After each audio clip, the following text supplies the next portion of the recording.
அது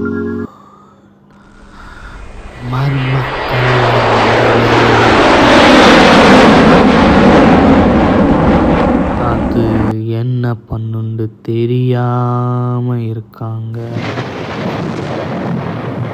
அதோட சக்தி தெரிஞ்சா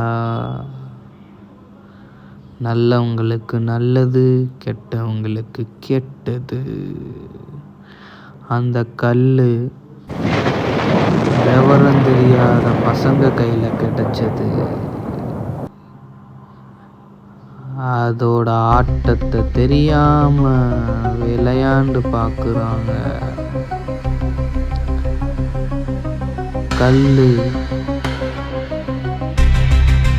கலக்கவும் செய்யும், மனதை உடைக்கவும் செய்யும். இந்த கல்லை என்னால் எடுக்கவும் முடியும், கொடுக்கவும் முடியும். ஆனால் இப்போ என்கிட்ட அது கிடைக்காத சூழ்நிலை நான் மாட்டிக்கொண்டதுனால இவங்களை வச்சு இந்த கல்லை நான் எடுக்கலான்னு முடிவு பண்ணிட்டேன்.